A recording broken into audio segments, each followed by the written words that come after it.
ये 32 सेवा अपराध है, इनसे बचना चाहिए। पहला है सवारी पे चढ़ करके भगवान के दर्शन करने जाना। अगर आप जा भी रहे हैं तो कम से कम 100 कदम पैदल चलें, इतनी दूर वाहन खड़ा कर दो और नंगे पैर वहां से जा। खड़ाऊं या पादुका पहनकर भगवान के मंदिर में दर्शन के लिए जाना यह अपराध है।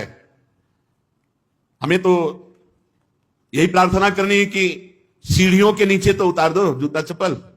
कुछ लोग तो ऐसे हैं कि टोके ना तो जूता चप्पल पहन के ही दर्शन कर ले, इतने सुकुमार तत्व हैं। कई ऐसे भगवान के मंदिर में सवारी में चढ़ करके जाना या खड़ाऊं पादुका पहन करके जाना, यह निषेध है, यह अपराध है। दूसरा, रथ यात्रा, जन्माष्टमी, राधाष्टमी, रामनवमी अगर आप नहीं कर सकते, आप में सामर्थ्य नहीं, तो जहां उत्सव हो रहा हो वहां सम्मिलित हो जाना चाहिए। ये भागवतिक महान उत्सव है भगवान के प्रादुर्भाव के, उनमें सम्मिलित हो जाना चाहिए। अगर ऐसा नहीं तो यह भी अपराध के अंतर्गत आता है। तीसरा, भगवान के श्री विग्रह के दर्शन हुए पर आपने प्रणाम नहीं किया।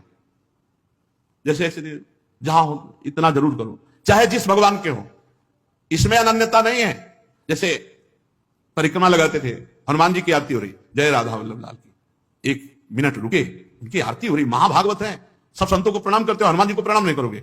हनुमान जी महाभागवत, उनको प्रणाम करने में तुम्हारी निष्ठा बदल जाएगी क्या? जय राधा वल्लभ लाल की आरती हो रही, उसी में दर्शन मेरे प्रभु इस रूप में विराजमान।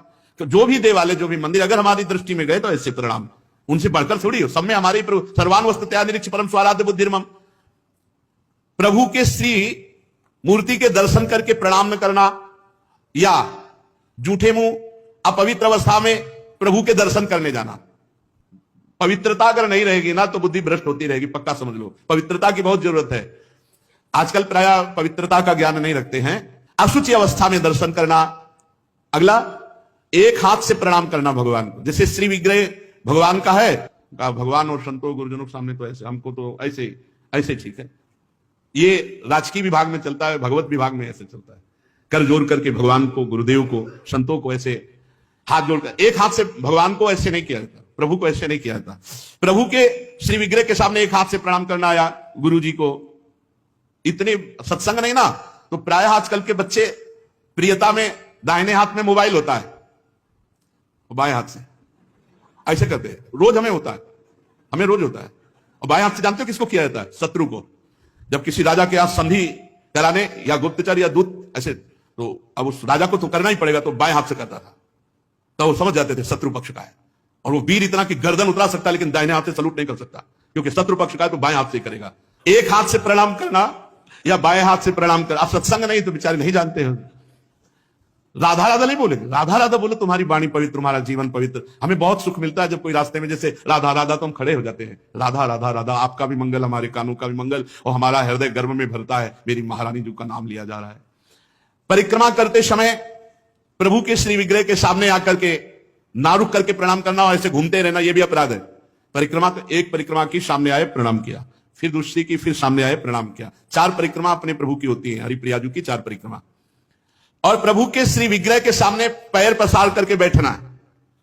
प्रायः जिनको सत्संग नहीं मिला वैसा, राधा वल्लभ जी में जैसे वो बारंडा है ना सामने, चौका से ऐसे बैठ के पैर ऐसे, अपराध है। प्रभु के सामने पैर लंबे करके या ऐसे पैर घुटनों में बांध करके बैठना। प्रभु के श्री विग्रह के सामने दोनों घुटनों को ऊंचा करके उनको हाथ से लपेट करके, प्रभु के श्री विग्रह के सामने ऐसे ऐसे नहीं, या तो हाथ जोड़े खड़े रहो या ऐसे हाथ नीचे कर लो। मतलब एक सौम्य मुद्रा होनी चाहिए। यदि वहां खड़े हो वैसे उचित तो यह कि जितनी देर खड़े रहो हाथ जोड़े खड़े रहो प्रभु के सामने। पर जिनको सत्संग नहीं मिला, जिनको ज्ञान नहीं, तो प्रायः ऐसे खड़े होते प्रभु के सामने।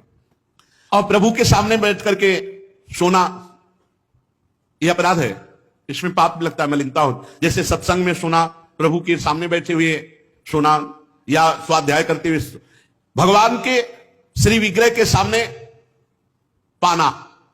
जैसे चरणामृत मिले तो साइड में हो गए, प्रसाद मिले तो साइड में हो गए, ऐसे नहीं, वहीं सामने ही, प्रभु के सामने नहीं। भगवान के श्री विग्रह के सामने झूठ बोलना, बात ही मत करो, मंदिर में बात मत करो, गलती हो जाएगी। कुछ भी अगर जरा भी झूठ निकला तो वज्र की लीक हो जाएगा, भोगना पड़ेगा। मौन रहो। जब कोई कहे हमें बात करनी, गेट के बाहर मिलो मंदिर के। अगर थोड़ी चूक भी हो जाएगी तो फिर दर्शन कर लेंगे आके, और इन्हीं के सामने झूठ बोल गए तो फिर क्या होगा? श्री भगवान के सामने जोर से बुलाना किसी को बिल्कुल नहीं। अगर वहां है तो बहुत सावधानी से बात की जाती, धीरे से बात की जाती, वो भी प्रभु संबंधी बात की जाती। भगवान के श्री विग्रह के सामने आपस में कुशल मंगल पूछ रहा है, और कैसे हो प्रभु सामने, वहां पूछ रहे और कैसे हो, अपराध बन रहा है। उनसे पूछो कैसे हो, उनसे बात करो, प्रभु से, प्रभु के पास आए, सही पूछो। बिल्कुल नहीं, सीधे गए, बस आंख में आंख मिलाई, जितनी देर टिके बस आंख बंद की, फिर आंख में आंख मिलाई, नख सिख लो अंग माधुरी, उसका पान करो, चुपचाप बाहर निकल जाओ। दर्शन की एक पद्धति है, एक टाक एकदम देख रहे हैं, लेकिन देखना बाहरी लोग दर्शन नहीं करते, नहीं इधर उधर, वहां प्रभु में नहीं टिकेंगे नेत्र, प्रभु में नहीं टिकेंगे, वो इधर उधर दौड़ भाग करके निकल जाएंगे। आपस में कुशल मंगल बातचीत ये सब नहीं। और प्रभु के श्री विग्रह के सामने किसी को उपदेश करना, किसी को डांटना, किसी को दंड देना, ये सब अपराध के अंतर्गत आता है। प्रभु के श्री विग्रह के सामने किसी को पीड़ा देना, मारपीट करना, कदापि नहीं, बहुत बड़े बड़े अपराधों में। और प्रभु के श्री विग्रह के सामने किसी को आशीर्वाद देना, नहीं, ये भी नहीं। सामने विराजमान है, उन्हीं के आशीर्वाद से सबका आशीर्वाद है। ऐसा नहीं कोई प्रणाम कर रहा है माथे पे हाथ धर, ये सब व्यवहार नहीं। वहां प्रणाम कर, जो प्रणाम करे तुरंत पीठ कर लेनी चाहिए उसकी तरफ, वो प्रणाम उन्हीं को जाए। तो कभी ऐसा प्रणाम न, एकमात्र गुरुदेव। प्रभु के श्री विग्रह के सामने किसी पर अनुग्रह करना यह अपराध है।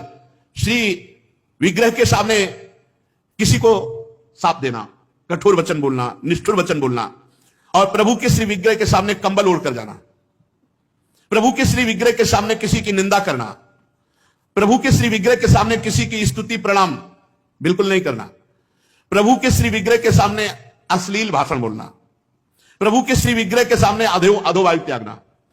अच्छा, प्रभु को सामर्थ्य रहते हुए गौड़ उपचार के द्वारा भोग लगाना, जैसे अपने तो हलवा और चाय चल रही सुबह, और ठाकुर जी के लिए चिरौरी रखवा दिए, बहुत ही है, काफी लपटी भाई उसमें प्लास्टिक में, एक कटोरी में भर के रख दी, पानी रख दी, जमाने की वही रखी, और अपना रोज सुबह शाम दोपहर सब नए नए पदार्थ पा रहे हैं। अपराध लगता है। ये मनोरंजन के लिए श्री विग्रह खरीद के मत ले जाना कोई। श्री विग्रह जाने का मतलब है पूरे के पूरे प्रभु आए हैं, सुबह से लेकर शाम तक उनको खवाओ पियाओ, स्नान श्रृंगार सब, ना हो हिम्मत तो छवि खरीद ले, उनके दर्शन करो। श्री विग्रह मत ले जाओ। श्री विग्रह ले जाओ, चाहे गोपाल जी का, चाहे प्रिया प्रीतम जी का, उनकी सेवा करो ऐसे जैसे अपने बच्चे की जाती है। अपना बच्चा अगर नहीं पवाएंगे तो भूखा रहेगा, नहीं स्नान कराएंगे तो वैसे, नहीं शयन कराएंगे तो नहीं शयन करेंगे। बोले हम दर्शन के लिए छवि ले जाओ, श्री विग्रह मत ले जाओ। श्री विग्रह ले जाने का मतलब है कि अष्टयाम सेवा, कम से कम अष्टयाम सेवा में नहीं आप पहुंच पा रहे हैं, पूरी सेवाएं कर पा रहे, तो सुबह मंगला और श्रृंगार और भोग लगा दिया, जाओ। फिर शाम क्या है तो आरती कर दी, फिर भोग लगाया, दूध पिलाया, शयन कराया, इतना तो होना ही चाहिए। अब आप तो खाते हैं अच्छे अच्छे पदार्थ, तो ठाकुर जी के आगे प्लास्टिक में लपटी हुई टॉफी रख दी या चिरौरी रख दी। आपकी सामर्थ्य है, सब अच्छे अच्छे कपड़े पोशाक सब पहना सकते हो, ऐसे ठाकुर जी को ऐसे नहीं।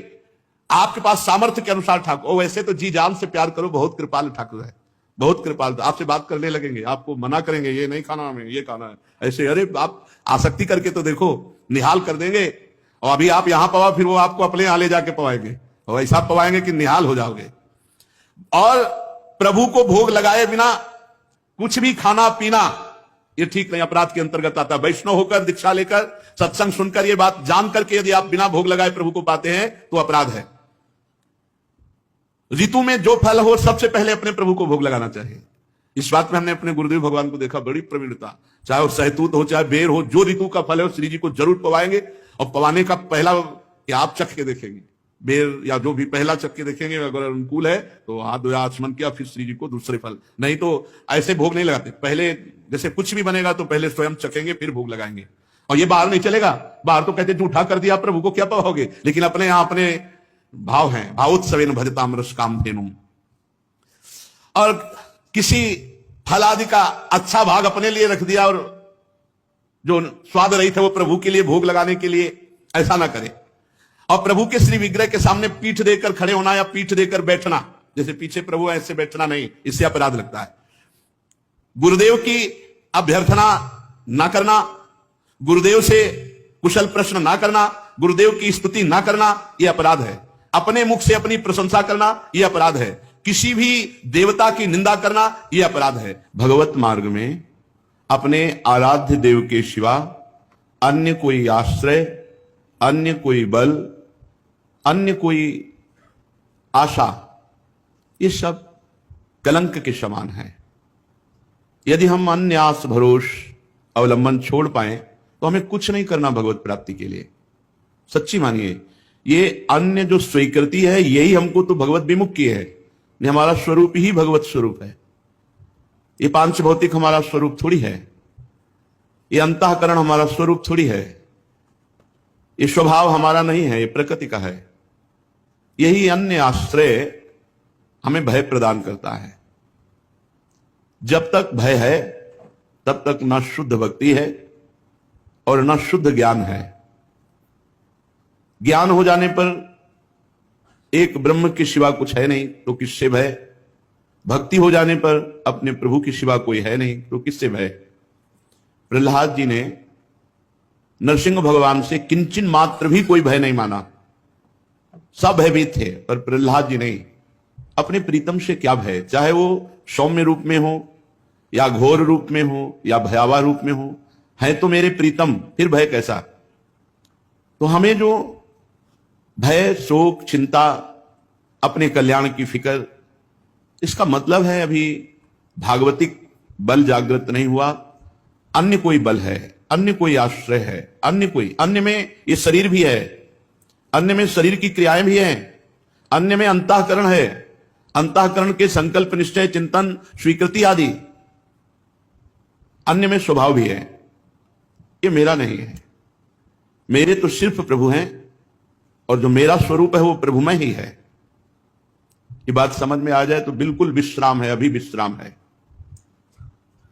भगवत प्राप्ति के लिए जो क्रियाओं का आदेश दिया गया है शास्त्रों में, वो निष्क्रिय आप हैं ये अनुभव करने के लिए, ना कि क्रियाओं से भगवत प्राप्ति होती है।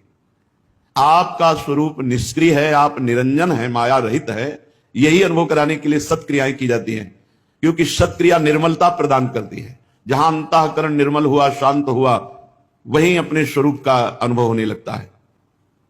इसलिए अन्य बल तो छोड़ दीजिए, बस ये समझना है अन्य बल का मतलब किसी व्यक्ति, वस्तु, स्थान का नहीं, शरीर का भी नहीं, अपनी क्रियाओं का भी नहीं, अपनी सोच का भी नहीं। ये बात अगर समझ में आ रही हो तो बहुत शुद्ध शरणागति अभी हो जाए। हमारी क्रियाओं का क्या बल? कभी सत्क्रिया होती, कभी असत क्रिया। हमारे अंतःकरण की सोच का क्या बल? कभी सत सोच होती, कभी असत। हमारे स्वभाव का क्या? कभी सौम्य, कभी क्रूर, कभी उदारता, कभी कंजूसता। इसका क्या? हमें अपने प्रियाजू के स्वभाव, प्रियाजू के प्रभाव, प्रियाजू का बल, प्रियाजू का आश्रय, बस। फिर देख लो आप कैसा आनंद आता है। अभी ऊपर हम साधुकों से कह रहे थे, प्रभु दिमाग को पकड़ लेते हैं, प्रभु अंतःकरण पर अधिकार कर लेते हैं, अपना अस्तित्व ही खत्म। कैसा अनुभव आनंद का होता होगा जब अहम का पूर्ण विसर्जन भगवान के चरणों में हो गया, प्रिया प्रीतम के चरणों में हो गया। ये बात समझिए, भगवत प्राप्ति बहुत सहज, सरल, अनायास, बिना प्रयास के अनुभव में आने वाली वस्तु है। हमारे को लगता है बहुत प्रयास करके भगवत प्राप्ति कर लेंगे तो उसमें हमारा शारीरिक बल, बौद्धिक बल, क्रिया बल, इनकी पहुंच नहीं है परमात्मा तक। इनकी पहुंच, ये सब असत है। असत से की हुई क्रियाएं ये सत परमात्मा में प्रतिष्ठित नहीं कर सकती, तो इनसे उदासीन नहीं होना, ये करना है, पर बल प्रियाजू का। हमारा जितना भी मंगल होगा वो हमारे आराध्य देव से होगा। शरीर बिना क्रिया के नहीं रह सकता, इसलिए सत्क्रियाएं कर रहे हैं। इनका कोई हमें फल या इनकी कोई फलवृत्ति की आकांक्षा ऐसी नहीं है। श्रीपाद प्रबोधानंद जी महाराज इसी भाव को लेके कह रहे हैं, हरि भक्ति महम न कामये, मम मुक्ति ही प्रतिभाति सुक्तिवत, नयने न निपीय राधिका, रति कुंजई रति मंजुलम वनम। बहुत समझने वाली बात है। मुझे हरि भक्ति की भी कामना नहीं, हरि भक्ति महम न कामये, मुझे भगवान की भक्ति की भी कामना नहीं। मम मुक्ति ही प्रतिभाति सुक्तिवत, मुझे मोक्ष तो सीपी की तरह दिखाई दे रहा है, कुछ नहीं है, कोई सुख नहीं है। लो